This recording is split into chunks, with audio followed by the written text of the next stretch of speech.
Hello, আসসালামু আলাইকুম। কেমন আছেন সবাই? আজকে আপনাদের দেখাবো তাল পিঠা বা তালের পিঠা কিভাবে বানানো হয়। গ্রামগঞ্জে বর্ষা প্রায় শেষ। বছরের এই সময়টায় পাকা তালের সিজন। তাই হঠাৎ মনে হলো তাল পিঠা খাবো। তাই ভাগ্নে কায়ুমকে নিয়ে প্রথমেই কলা পাতা সংগ্রহ করলাম। রাস্তার পাশ থেকে কিছু ফ্রেশ কলা পাতা সংগ্রহ করলাম। এর ভিতর ছোট্ট এক ছড়া কলা জঙ্গলে মোড়ানো ছিল, সেটাও নিয়ে নিলাম। এখানকার পরিবেশটা অত্যন্ত সুন্দর। এদিকে চালের গুঁড়ি শুকানো হচ্ছে, গাছ থেকে নারিকেল পাড়ানো হয়েছে। কায়ুম সেগুলোকে খুব সুন্দরভাবে কেটে নিচ্ছে।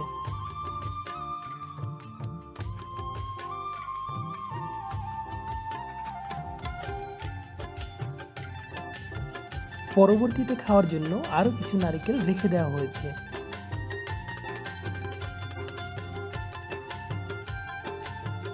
কায়ুম খুব ভালোভাবেই নারিকেল কেটে নিল, কিন্তু আমি নারিকেলটা ভালোভাবে কাটতে পারিনি।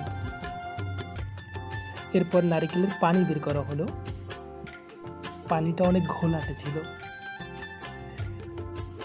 এই যে দেখেন নারিকেলের কি অবস্থা করেছি।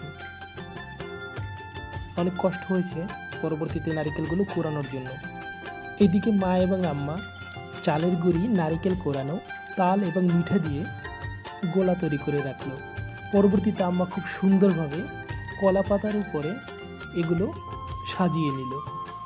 আসলে এভাবেই তালের পিঠা বানানো হয়। কাজটা আম্মা খুব সুন্দরভাবে করছিল।